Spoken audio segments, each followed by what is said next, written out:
Hey everybody, welcome to Monday Night Live in Lexington, guys.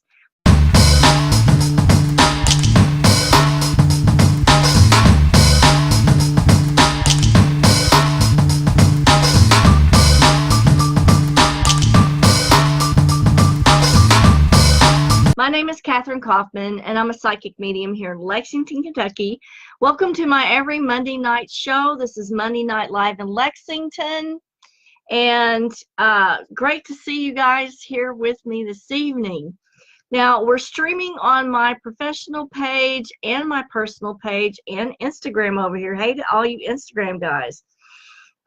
If you want to join in the live chat, though, I did leave a link for you on the professional page that you can click on and come over to the personal page where the chat is going on. And join in the chat, ask questions. Shout outs to Chastity, Peggy, Melissa, Donna, Michelle, Crystal, Veronica, and Melissa Camp over here on Facebook. And a shout out over here to 10 Adam Fox over here on Instagram. Thanks for joining me this evening. Please feel free to ask any questions that you might have.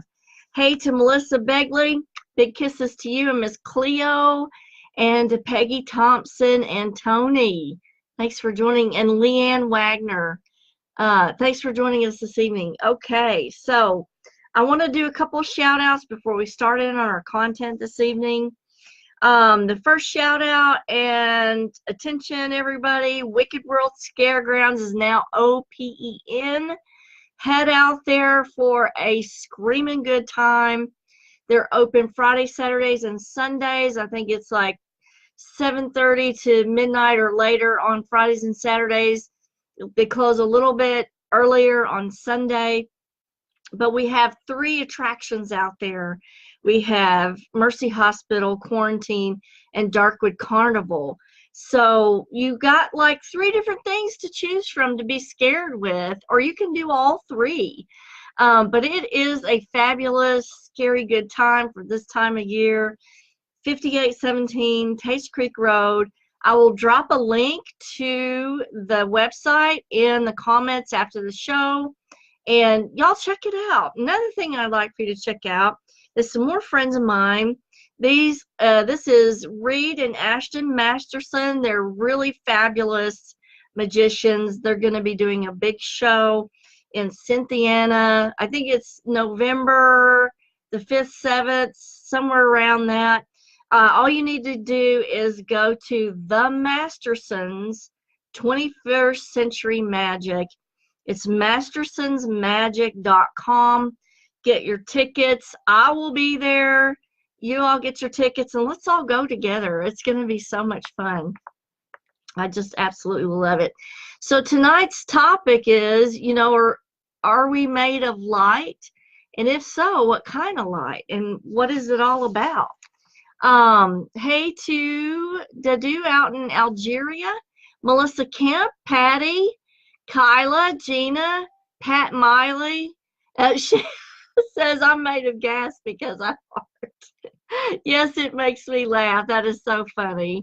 Hey to Trina, Gina, Donna Scripps, Ina, Melissa Arthur Woosley, and Laura Walters. Thanks for joining us over here on Instagram. Travel Girl and B Deniston 16. Awesome. You guys, if you have any questions, please drop them in the comments. If I don't get to them on the show, I promise I will get to them after the show, but after dinner. So, okay. One of the biggest sources of light that makes up the light that we emit is infrared waves, infrared radiation. We like to think of light as light, but light and radiation are basically synonymous. So who discovered infrared light? Because, that's what we're made of. We're made of infrared light, ultraviolet light, and bioluminescence. If you want to see the show on bioluminescence, that was last Monday night. It is on my YouTube channel under the playlist Monday Night Live in Lexington. I'll drop a link in the comments if you want to watch that show. That show was totally dedicated to bioluminescence. But now we're moving on to infrared light and ultraviolet light and some other things that make up your body, because we need to kind of get a collective view of the whole human and how all these different types of things work together. So the discovery of infrared light was in 1800 by William Herschel. And what he did was he wanted to discover the different temperatures on the spectrum of light. Okay, now the spectrum of light, as you know, is divided into what the colors of the rainbow, but you know, it's also the colors of the chakras. Did you know that? Like, it's identical. The colors of the chakras are the spectrum of light. And so what he did was he tried to measure the temperature on the spectrum from blue to red. And he noticed even warmer temperatures that were showing up just beyond that spectrum of red. And that's why they call it infrared, because it's not on the visible light spectrum, it's just beyond that. And so this is one of the light waves that we're talking about. So the light wave that we're talking about, hey to Zoe, hello out there, and Joy and Robin and Cheryl, thanks for joining us, and Veronica, and hey to Mindy Soleil. Did you know that your remote control, when you click your remote control at the TV, you can't see that wavelength of light that's going towards the TV, but that's infrared light laser that's actually turning your TV on. And that's kind of what you're made up of. Heat is generated by infrared light, as we were talking about with William Herschel trying to measure the different wavelengths of light. So light is a wave. It has a wave speed, it has a wavelength, and it also has an amplitude. So all those things kind of figure into yourself as well, and a frequency. Now remember, you're made up of resonant energy, so I feel like, just my feeling, that frequency is one of the biggest, you know, things that carries forth your personality, your vibration, your frequency. So light is a wave, but it has all these other, you know, constituents as well. Now, light, this particular light, can interfere with other types of light. It can interfere with other wavelengths of light. And this is something I didn't know before I started doing this research on it, but light can actually bend around corners. Yes, it does. It's difficult to see. It's difficult to detect, but light can actually bend around corners. Light can also carry energy and momentum. Now, in a future show, we're going to do a show on bioenergetics, because a lot of the research and documentation now is showing that another person's energy field or another person's light resonance and frequency can actually be absorbed by your energy, and you kind of take on that imprint when you're in close proximity to that person. And it's under the category of bioenergetics, and we're going to do that on a future show.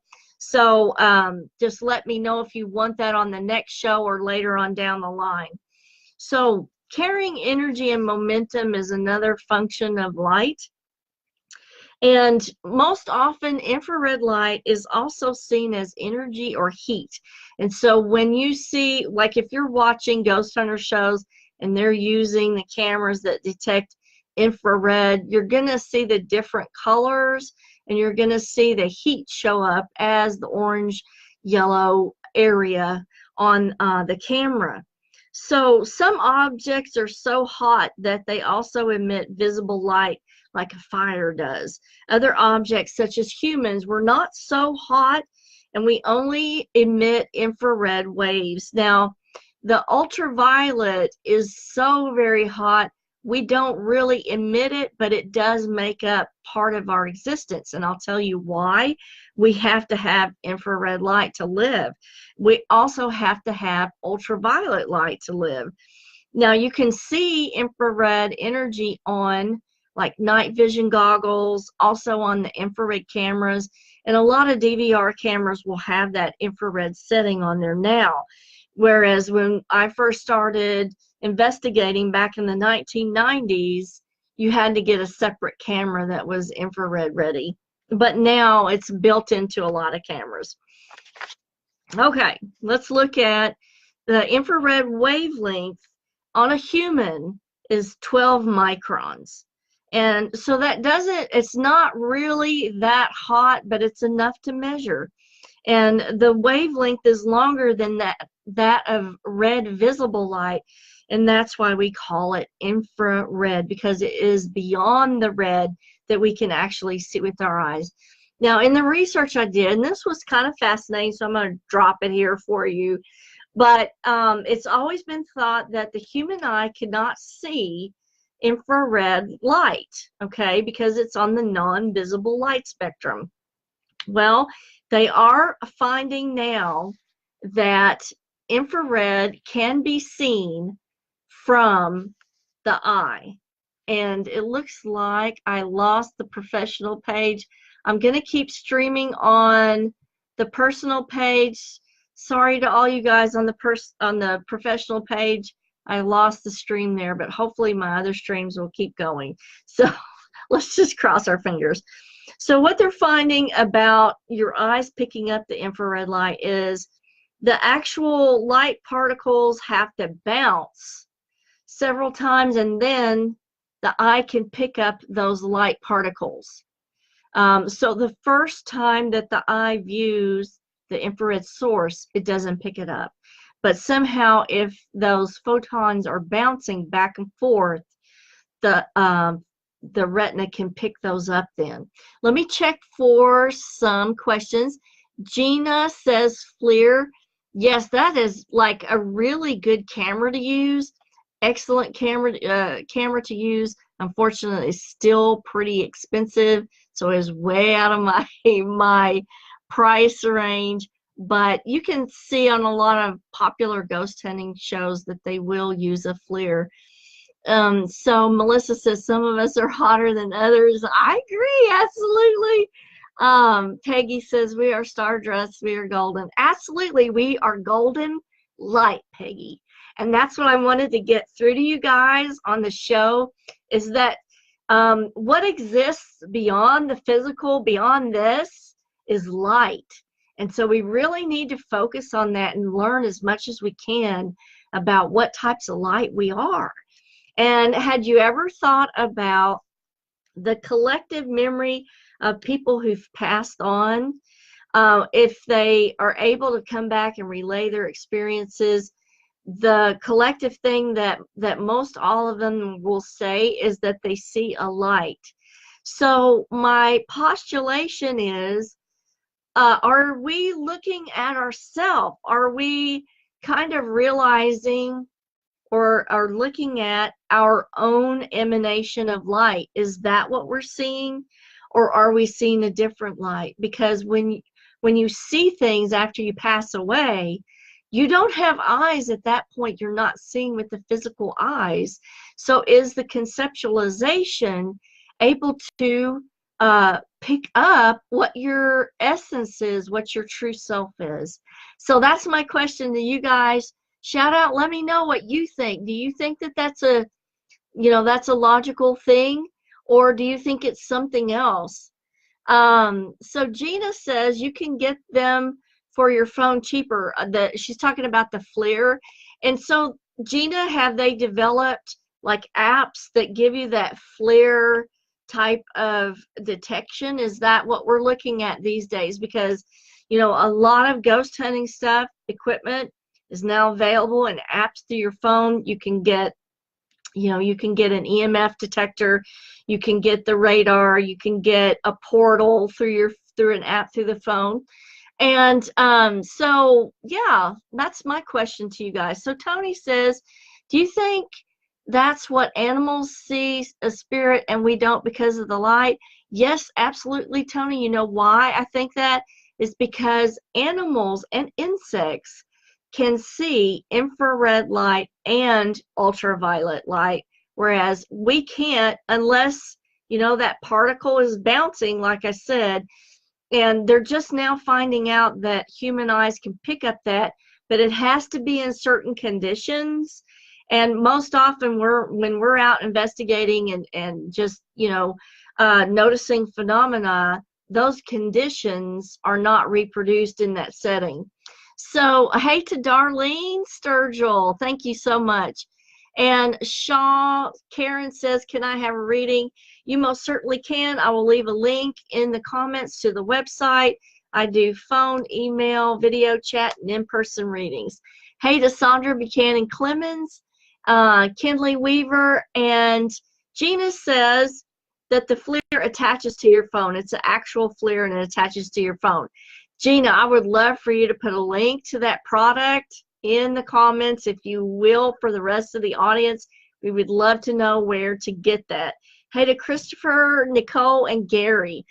And so let's go on to some more content here, because this is just also fascinating for me. For years I kind of was touting that we're all made of light, we're light workers, blah, blah, blah. And now it's all coming true. Like the evidence is pouring out of science right now. And so I'm just really stoked because I get to finally share all of this with you guys on theories that I've had for decades but was not able to prove. And so this is really exciting for me. So infrared light, ultraviolet light, these are all types of thermal radiation. So when we talk about light, we're also talking about radiation. So warmer objects emit more thermal radiation than cooler ones. And infrared cameras are also used for like fast screening of travelers. And I didn't know this, but travelers can bring infections from one country to another. And so it's known that a lot of these cameras are used at border crossings to make sure we don't have any people bringing diseases that they've already been infected with across the border. That's something extremely fascinating that I discovered in this.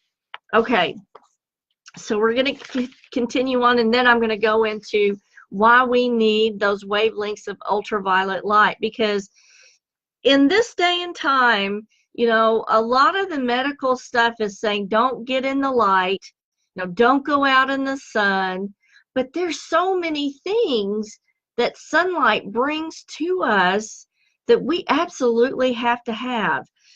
So let's just go into it now. Okay, so ultraviolet light, which is the other wavelength of light that makes up what you are. We don't emanate it though, because ultraviolet light is so hot.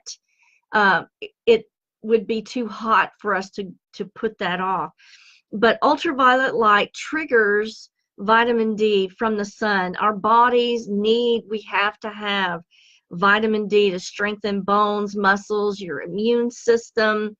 A lot of cancers are prevented from vitamin D, such as colon cancer. Well, I didn't know that either, but now you know, and I know.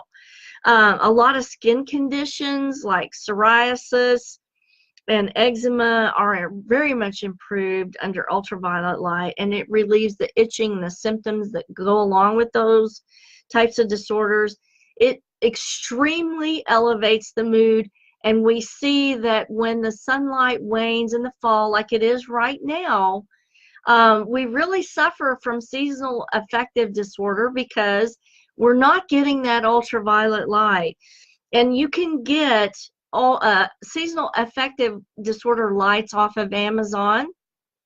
For those of you that have problems with this, you can get one of those lights and just like maybe take 30 minutes to put that next to your desk, do some emails, and just get that light absorbed into your body, and you will feel 100% better. But as always, because legal things, I have to say check with your doctor before you do anything, because you want to make sure that it's in accordance with all your other treatments and medications and stuff. Okay, sunlight also extremely helps mood, elevates a mood, because it helps you produce tryptamines, which is a chemical that helps boost our mood and makes us feel better. So I see, hey to CW Rhodes, and Gina has left a link in the comments for you guys that want to see that attachment for the FLIR that goes to your phone. The link is on there for Amazon. Thank you, Gina, so much for putting that on there. I do appreciate that, and everybody else appreciates it too. Shout out to Barbara Bacon and Kayla Pearson and Gary McManus and Nicole and Christopher Baker. You guys are awesome for watching. Thank you so much. And I have to do a shout out for Barbara. If any of you guys are interested in working with gemstones and crystals, she has a shop here on Facebook. It's called Crystal Crazy. Message her, get out to her shop.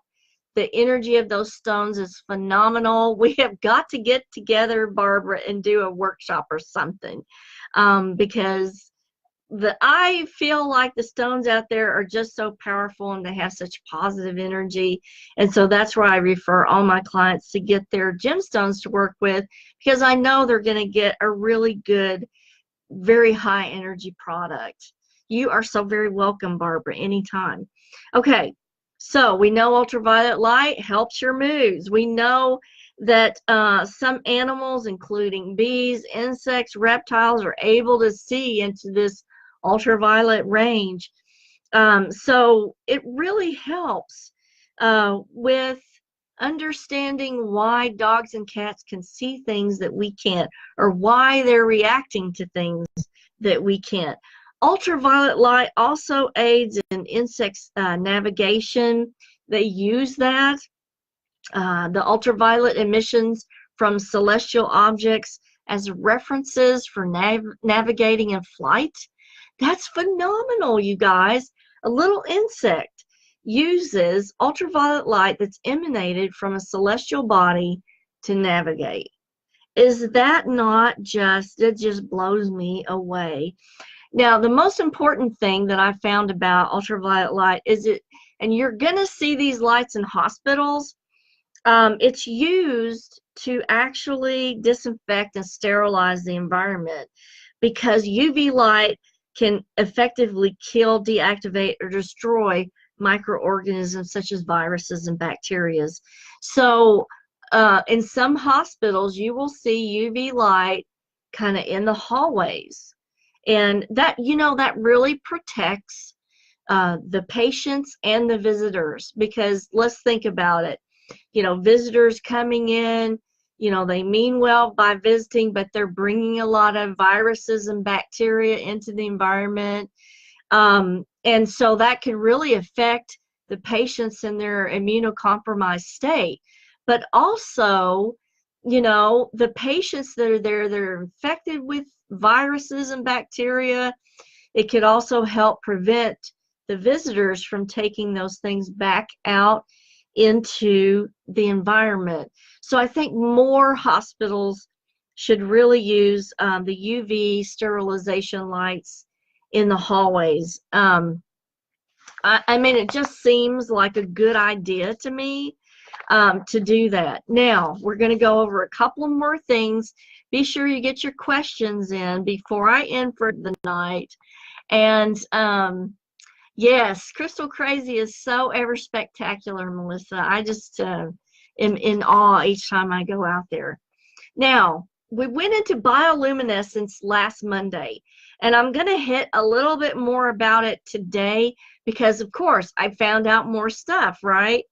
Hey to you guys over here on Instagram, doing good this evening. Thanks for joining us, and we'd be glad to take your questions.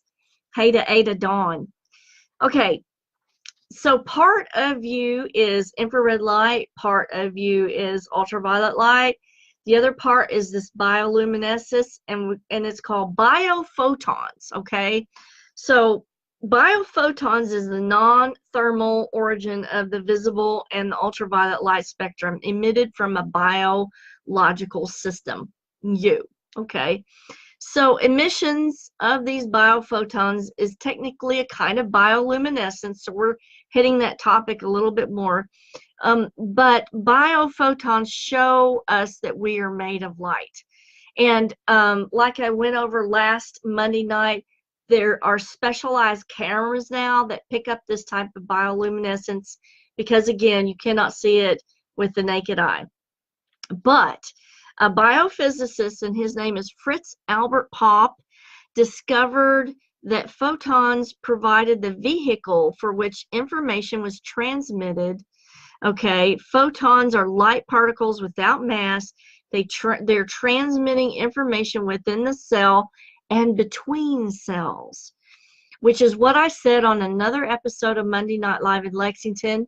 Our cells communicate via light photons. Very, very important, okay? And we went over that experiment in another episode of a Monday Night Live, and I think it was the episode of Life After Death, because they were augmenting the cellular communication with this light by the use of quartz crystal. Another use for gemstones. However, they tried to augment the light communication using glass, and it did not work. But using quartz crystal, it amplified and augmented the transmission of light from one group of cells to the other. So your cells communicate by wavelengths of light, okay? But also, he showed this, Fritz Albert Popp, that the DNA of living cells store the human energy field and release photons. This is called biophotonic emission. To study this phenomena, he developed an instrument called a photon multiplier. He discovered that DNA uses a variety of frequencies as an informational tool, suggesting a feedback system of perfect communication through wavelengths of the photons. Okay, now, this was phenomenal. This is a phenomenal discovery, you guys. And let me tell you something else before we cut off for the evening. In a healthy state, the emission is more coherent, or this production is more coherent than anything man has developed. So biophotonic emission is a perfect communication system that transfers information to many cells across the body and to other bodies. So here we get into bioenergetics again, where other people's biophotonic emissions are absorbed by your body. And we're going to go into that on a future episode. And I'll kind of explain more about how that happens. But what that basically means is when you're around other people and they're putting off these biophotonic emissions, emotions and all that, your body and your light is absorbing that. Crazy, isn't it? Now, here was something that I really got stuck on because, you know, everybody knows that follows me and that's a fan of mine, that I got cancer back in 2015. So this has to do with the light. So listen closely. So another important characteristic of biophotons is that they follow biological rhythms like daily, weekly, monthly, yearly. In healthy individuals, the biophotons are extremely coherent, okay, and in rhythm with the world's energy. In seriously ill people, i.e. cancer, somehow those people have lost their natural rhythm and their coherence, and the lines of communication are kind of scrambled, and they lose their connection with the world. In effect, their light is going out or diminishing. So somehow, maybe we can use light to treat cancer. Or maybe we need, for people with cancer, maybe we need to try to get those people back in sync with their connection with the world. You know, maybe they are around too many electromagnetic objects, cell phones, laptops, maybe they're getting too much radiation and they're out of sync with the natural world and they're more susceptible to cancers. I don't know. It's a thought. I would love to know what you're thinking about that. One other thing I want to hit on before we close is full spectrum cameras and full spectrum lighting. These are new ways, inexpensive ways, that a lot of people who do ghost hunting and investigations are able to pick up better information and better evidence is from using a full spectrum camera or light. And so the full spectrum camera is going to pick up all of those wavelengths of light that you cannot see with your eyes readily. And they are expensive. They're very expensive. But, you know, some people do have access to them and are able to use those. And it is sourcing a lot of good evidence in the time now. So let's check for questions. Joy says, it sort of makes me think about how Reiki healing works. Yes, Joy, absolutely. And Reiki is an excellent adjunct to use for anybody who's had cancer or had a serious illness. Ina says, is this absorption of others' light why I feel I need space, don't like being crowded, and don't like cities? Absolutely, Ina, that could very well figure into the etiology behind why you feel you need some space between yourself and other people. And I always say, go with your intuition. If your intuition says that you have to have that and you need that, then go with that. So Gina says light therapies are out there used for several things. Yes, absolutely. You know what, Gina? Actually, I may do just a show on that, on light therapies. That would be a good show to do, don't you think? Hey to Floriana. And Gina says full spec GoPro are reasonable too. Yes, GoPros are great, and you can get a full spectrum GoPro to help you out with your investigations. Trina says very interesting show. Thank you, Trina. And Melissa says negative people diminish our light. Yes, yes, yes, Melissa. And you know what I was thinking, Melissa, was, you know, the shows that we did on psychic vampires, where they were showing before and after pictures of, you know, how the psychic vampire's aura is kind of weak and it has holes in it. And then after the attack, it gets fuller and it's more solid, and the victim's has a lot of holes in it and is weak. So I'm thinking maybe psychic vampires are really light vampires. Maybe they draw the essence or the light out of people, and maybe that's how they do that. I don't know. Your thoughts. I would love to know your thoughts. I'm going to take a look at my schedule and see if I can do next Monday night show. If I can't, you know, produce a show because the rest of the month is so busy with lots of Halloween stuff and events that I have to do. What I may do for a show is just do a live stream wherever I'm at and let you guys participate in what I'm doing for the evening. Because what we've got coming up for the rest of the month is, I just did the Belcourt Walk. That was so much fun. We got to see a lot of haunted places and experience a lot of stuff.